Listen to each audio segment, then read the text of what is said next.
Hello नमस्कार राम राम दोस्तों।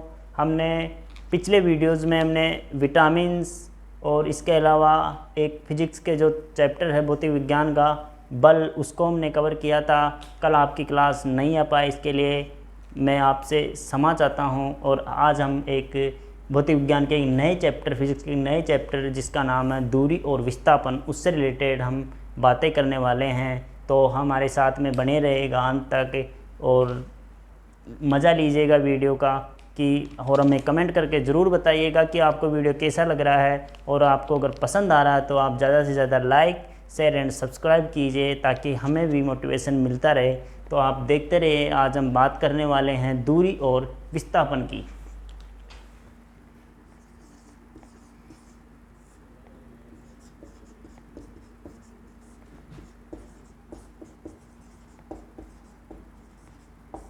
दूरी और विस्थापन, दूरी और विस्थापन, इन दो ये शब्द है ना, दूरी और विस्थापन, इनमें वैसे देखा जाए तो कोई ज़्यादा डिफरेंस नहीं होता है। फिर भी अगर हम भौतिक विज्ञान के अनुसार बात करें तो इनमें काफ़ी कुछ डिफरेंस देखने को हमें मिलता है और हम उस डिफरेंस की हम बात करने वाले हैं। जैसे देखिएगा, हमने एक पाथ बनाया है। इस प्रकार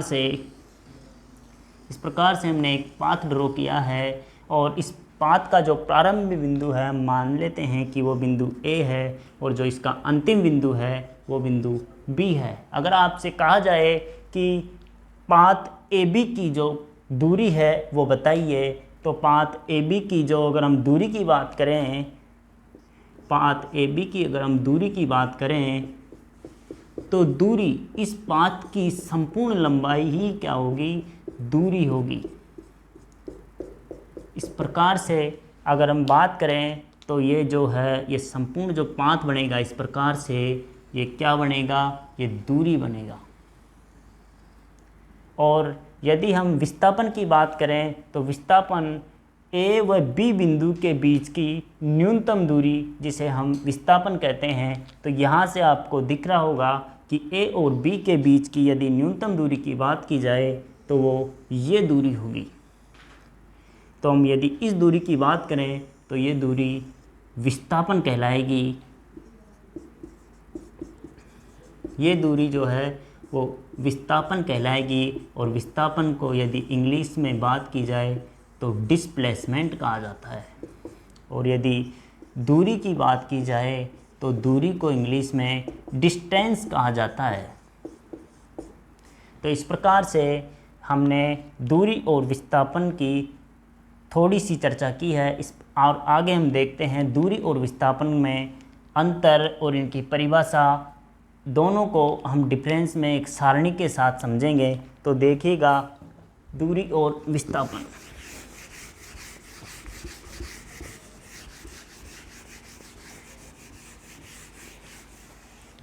हम एक टेबल ड्रॉ करने जा रहे हैं। इस प्रकार से हम एक टेबल बना लेते हैं ताकि हमें दूरी और विस्थापन दोनों को समझने के साथ उनमें अंतर भी हम आसानी से डिफाइन कर सके। तो एक तरफ हम लेते हैं दूरी, डिस्टेंस, और दूसरी तरफ हम ले लेते हैं विस्थापन, जिसे डिस्प्लेसमेंट कहा जाता है।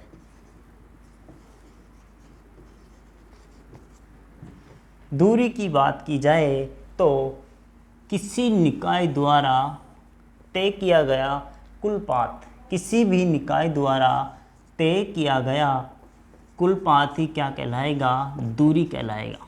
किसी निकाय द्वारा तय किया गया कुल पाथ, इस कुल पाथ की जो लंबाई है वो क्या कहलाएगी, दूरी कहलाएगी। जैसे हम बात कर लेते हैं कुछ इस प्रकार से, ये मान लीजिए पाथ है और इस पाथ में ये जो संपूर्ण दूरी है, ये संपूर्ण दूरी ही क्या कहलाएगी, जो संपूर्ण लंबाई है, जो संपूर्ण लंबाई है। इस प्रकार से जो लंबाई बढ़ रही है, संपूर्ण लंबाई, ये संपूर्ण जो लंबाई है, इस संपूर्ण लंबाई क्या कहलाएगी? अपनी दूरी कहलाएगी। और यदि विस्थापन की बात की जाए तो विस्थापन क्या होता है? दो बिंदुओं या किसी निकाय द्वारा प्रारंभिक बिंदु व अंतिम बिंदु के बीच तय की गई न्यूनतम दूरी ही क्या कहलाएगी? विस्थापन कहलाएगी। किसी निकाय द्वारा तय की गई न्यूनतम दूरी क्या कहलाएगी? विस्थापन कहलाएगी। जैसे मान लीजिए ये कोई पाथ है, इस प्रकार से ये पाथ, इस प्रकार से एक पाथ है हमारे पास में, और इस पाथ का प्रारंभिक बिंदु माना A है और अंतिम बिंदु B है। तो आपको दिख रहा होगा कि इस बिंदु A व B के बीच की जो न्यूनतम दूरी है वो ये रहेगी। तो हम इस दूरी को ही क्या कहेंगे? विस्थापन कहेंगे। ये दूरी ही क्या कहलाएगी? विस्थापन कहलाएगी।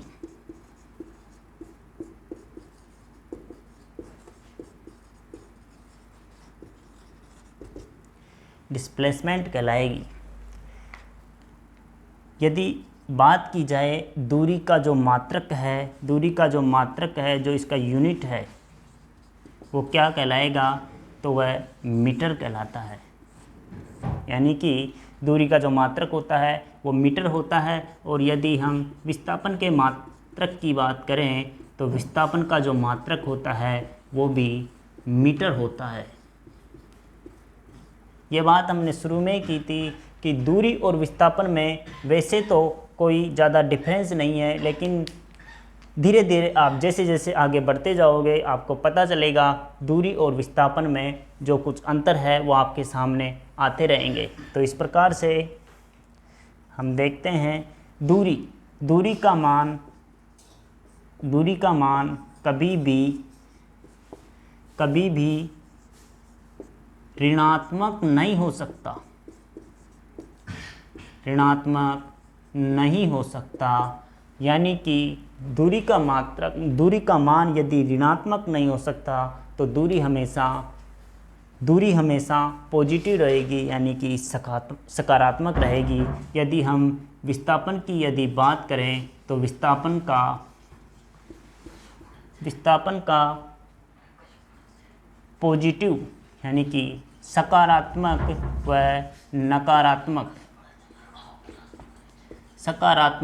नकारात्मक दोनों मान संभव है।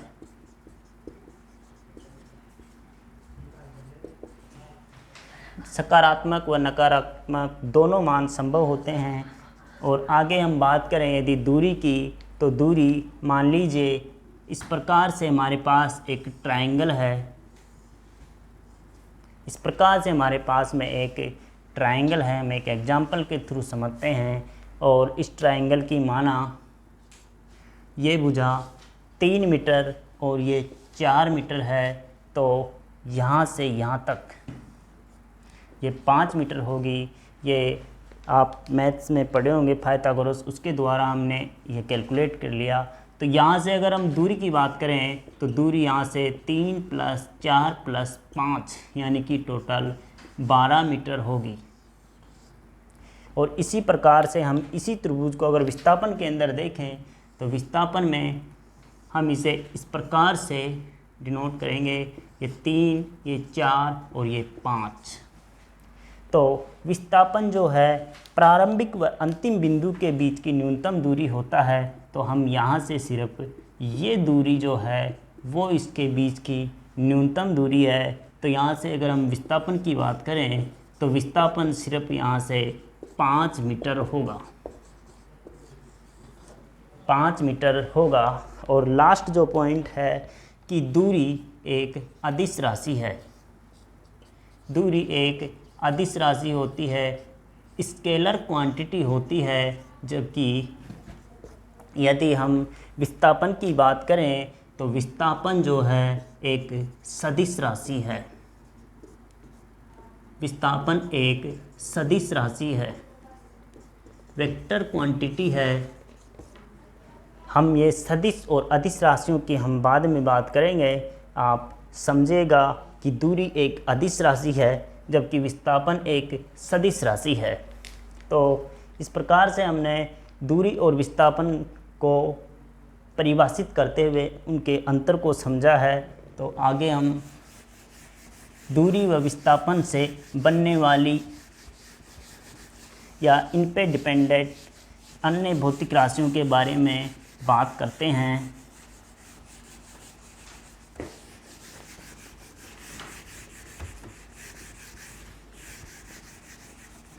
आपने यहाँ से समझा दूरी व विस्थापन। अब हम इनसे रिलेटेड जो अन्य भौतिक राशियाँ हैं जैसे वेग, त्वरण आदि की हम बात करने वाले हैं। तो सबसे पहले हम देखते हैं वेग। वेग क्या होता है? वेग, वेलोसिटी।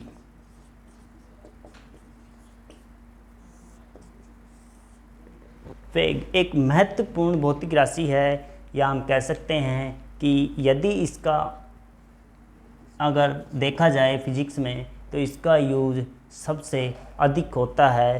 तो वेग क्या होता है? तो वेग होता है विस्थापन में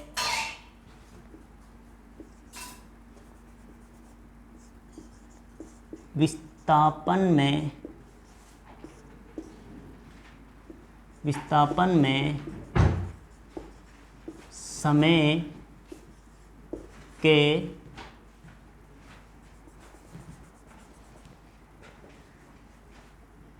विस्थापन में समय के साथ दर।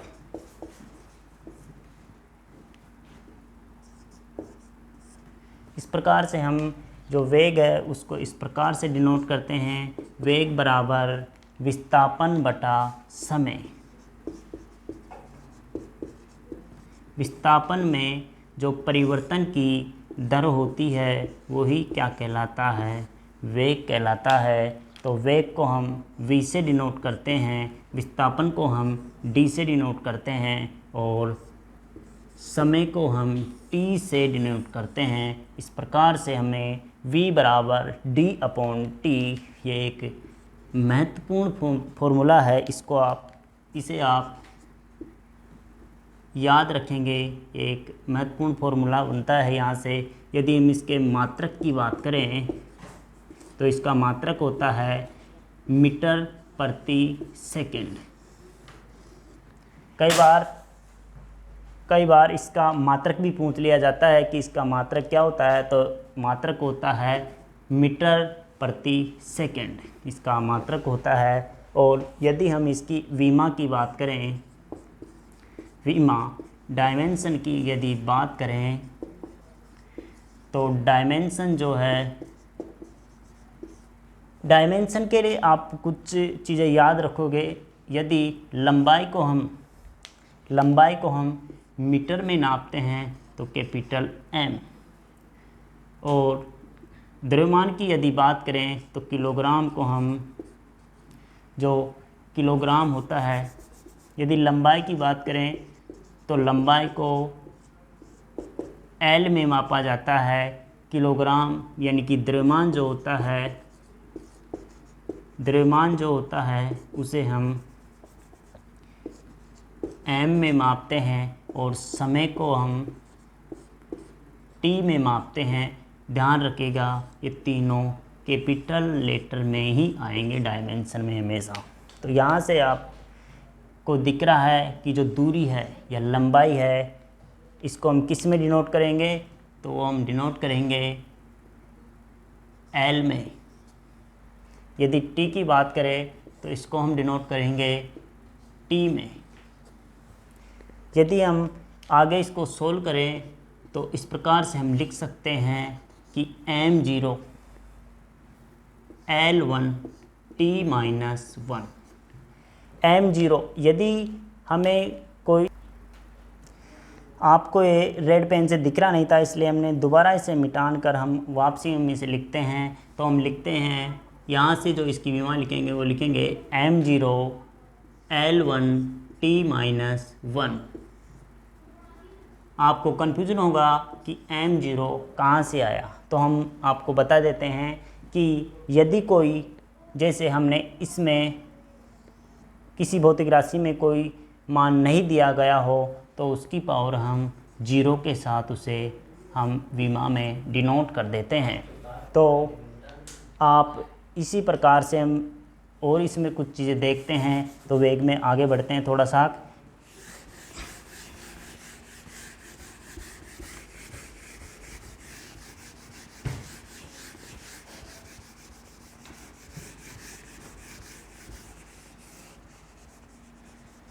वेग में ही हम कुछ और चीज़ों की हम बात करते हैं। जैसे यदि आपको वेग व समय में ग्राफ की बात की जाए तो हम वेग समय में ग्राफ की हम बात करेंगे तो कुछ इस प्रकार से हम यहाँ पे डी को डिनोट करेंगे और यहाँ पर टी को डिनोट करेंगे। यानी कि डी जो होगा यहाँ से विस्थापन होगा और टी जो है वो हमारा समय होगा। तो इस प्रकार से यदि हम एक ग्राफ बनाते हैं तो इस प्रकार से हम जैसे जैसे समय बढ़ेगा, जैसे जैसे हमारा समय बढ़ेगा वैसे वैसे हमारी जो डिस्प्लेसमेंट है वो भी बढ़ेगा। तो इस प्रकार से वेग भी बढ़ता रहेगा। तो इस प्रकार से विस्थापन व समय में बढ़ते हुए वेग को दर्शा रहा है ये ग्राफ। तो आगे देखते हैं, हम कुछ इसके एग्जांपल्स देख लेते हैं जिससे और अच्छी से हम समझ सके।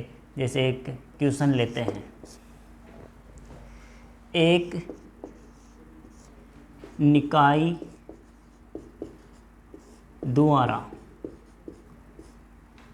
सीधी सड़क पर 80 मीटर की दूरी तय करने में 20 सेकंड का समय लगा तो निकाय का वेग बताइए। निकाय का वेग बताइए। क्वेश्चन कहता है कि एक निकाय द्वारा सीधी सड़क पर, सड़क कुछ इस प्रकार से हैं बिल्कुल सीधी, और कितनी दूरी तय करती है 80 मीटर की। 80 मीटर की दूरी तय करने में कितना समय लेती है? 20 सेकंड का समय लेती है। कौन? निकाय। यानी कि एक निकाय द्वारा सीधी सड़क पर 80 मीटर की दूरी तय करने में कितना समय लगा? 20 सेकंड का। तो हमें निकाय का वेग बताना है कि वो किस वेग से आगे बढ़ रही है। तो यहाँ से जो समय है वो कितना लगा? 20 सेकंड, और जो दूरी है वो है 80 मीटर। आप यहाँ से कंफ्यूज मत होना कि विस्थापन और यहाँ पर जो दूरी है वो दोनों इक्वल होंगे। कंडीशन दे रखी है कि सड़क कैसी है? सीधी है। यदि सीधी सड़क है तो हम उनके बीच में कोई भी न्यूनतम दूरी नहीं ले सकते हैं। इस प्रकार से वो एक सीधी सड़क है। तो यहाँ पर जो दूरी होगी और विस्थापन होगा दोनों बराबर होंगे। तो अभी हमने आपको एक फॉर्मूला लिखवाया था कि V बराबर D/T। यहाँ से जो D होता है वो विस्थापन होता है और जो T होता है वो समय होता है। तो यहाँ से 80/20, 80 मीटर और 20 सेकेंड। तो यहाँ से जो वेग आया वो कितना आया? 4 मीटर पर सेकेंड। तो हम कह सकते हैं कि वो 1 सेकेंड में जो हमारी जो निकाय है वो 1 सेकेंड में 4 मीटर आगे बढ़ रही है। तो जो 1 सेकेंड में 4 मीटर जो आगे बढ़ रही है यही इसका वेग हो जाएगा। तो इस प्रकार से हम वेग को अच्छी तरह से समझ लिया है और हम आगे चलते हैं एक अन्य भौतिक राशि जिसका नाम है त्वरण। त्वरण को हम समझने वाले हैं, वेग को हमने अच्छी तरह से समझा है और हम जो आगे जो भौतिक राशि है वो हम पढ़ेंगे त्वरण। तो देखिए त्वरण एक्सीलरेशन। त्वरण क्या होता है? एक्सीलरेशन। तो एक्सीलरेशन क्या होता है? वेग में समय के साथ परिवर्तन की दर। वेग में समय के साथ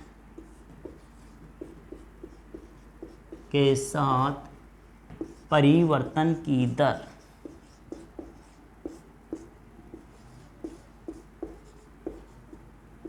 परिवर्तन की दर। तो हम त्वरण है, जो त्वरण है उसे हम ए से डिनोट करते हैं। तो ए बराबर जो किसी वस्तु का जो प्रारंभिक वेग है, जो अंतिम वेग है, उसके अंतर को यदि हम समय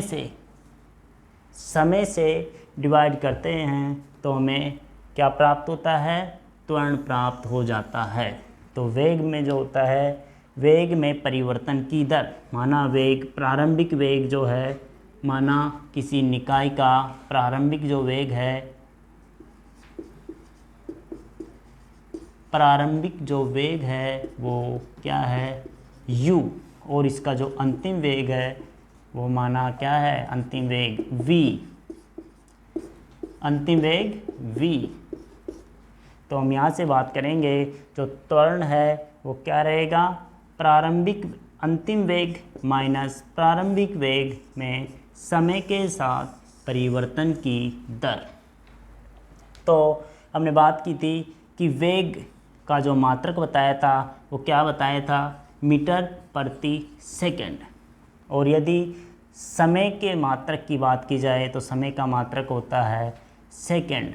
तो इस प्रकार से जो हमारा टोटल इसका जो मात्रक बनेगा वो क्या बनेगा? मीटर प्रति सेकंड स्क्वायर। मीटर प्रति सेकंड स्क्वायर बनेगा। और हमने वेग की जो विमा है वो भी हमने यहाँ पर बताई थी आपको कि वो क्या थी। तो अगर वेग की विमा हमने अभी इसी वीडियो में थोड़ी देर पहले हमने वेग की विमा की बात की थी, तो हमारे पास में आई थी m0 L1 t-1। तो यदि हम बात करें त्वरण की विमा, यदि हम त्वरण की विमा की बात करें तो वो क्या हो जाएगी? वेग की विमा हमने निकाली थी कितनी? m0 L1 t-1। और यदि हम समय की बात करें तो समय की विमा आपको पता ही है t1। तो यदि हम जैसे ही ये ऊपर की तरफ जाएगा तो ये निगेटिव हो जाएगा और m0 L1 t-2 हो जाएगा। ये t-1 यहाँ से, और ये जैसे ऊपर जाएगा तो ये भी -1 हो जाएगा और -1 और -1 t-2 हो जाएगा। तो इस प्रकार से हमने त्वरण की विमा देख ली है, त्वरण का मात्रक देख लिया, त्वरण की परिभाषा देख ली। और हम यदि आगे बात करें तो इसमें आगे देखते हैं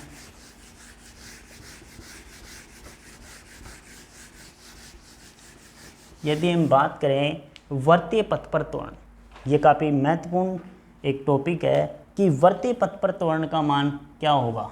मान लीजिए कि वर्तीय पथ है, एक वर्तीय पथ है और यहाँ पर एक निकाय है, यहाँ पे इस प्रकार से निकाय की बात करें और निकाय गति कर रही है, तो आपको पता होना चाहिए कि एक तरफ इस निकाय पर इस प्रकार से ऊपर की तरफ बल लगेगा और एक नीचे की तरफ बल लगेगा।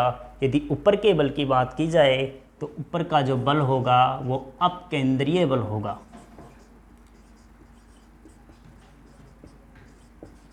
कौन सा बल होगा? अपकेंद्रीय बल होगा। ऊपर का जो बल होगा वो अपकेंद्रीय बल होगा, या हम कह सकते हैं इसे कि ये सेंट्रीफ्यूगल फोर्स होगा। और यदि नीचे की बात की जाए तो नीचे जो है सॉरी यहाँ पे अपकेंद्रीय नहीं, हाँ अपकेंद्रीय होगा, और नीचे की तरफ होगा अभिकेंद्रीय। केंद्र की तरफ जो बल होगा उसे अभिकेंद्रीय बल का कहते हैं, और इसे हम सेंट्रीपिटल फोर्स कहते हैं। वैसे तो हम बल के बारे में थोड़ा बहुत पढ़ चुके हैं, लेकिन आगे हम जब बलों के प्रकार पढ़ेंगे तो उसमें हम बताएंगे कि अपकेंद्रीय बल कौन से होते हैं और अभिकेंद्रीय बल कौन से होते हैं। हाल ही में आपको यही ध्यान रखना है कि किसी निकाय पर ऊपर की तरफ जो बल लगता है वो अपकेंद्रीय बल, और जो नीचे की तरफ बल लगता है वो होता है अभिकेंद्रीय बल। तो ये निकाय, कोई भी निकाय यदि बैलेंस कब होगी, मान लीजिए निकाय है और यदि हमको इसे बैलेंस करना है तो बैलेंस करने के लिए जितना फोर्स हम ऊपर की तरफ लगाएंगे उतना ही फोर्स हमें नीचे की तरफ लगाना पड़ेगा, जब ही जाके ये वस्तु क्या होगी, बैलेंस होगी। तो F आउट यानी कि जितना बाह्य बल होगा उतना ही क्या होगा, आंतरिक बल होगा या F इन होगा। तो यहाँ से हम कह सकते हैं कि F जितना बाहर की तरफ लगेगा उतना ही F अंदर की तरफ लगेगा। जब भी ये वस्तु क्या होगी, बैलेंस अवस्था में आएगी, तो F आउट या अपकेंद्रीय बल की हम बात करें तो माना mv² बराबर ma। तो यहाँ से जो m है वो ये निकाय का द्रव्यमान है, और दोनों में समान होने के कारण हमने यहाँ से m को काट दिया है। तो a बराबर v²/r।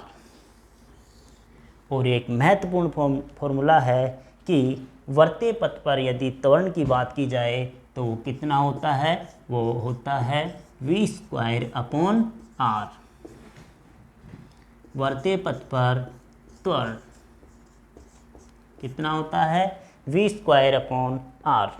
तो हम आगे इसमें कुछ और एक दो एग्जांपल्स कर लेते हैं ताकि त्वरण से संबंधित कोई भी यदि हमारा कन्फ्यूजन है वो दूर हो जाए।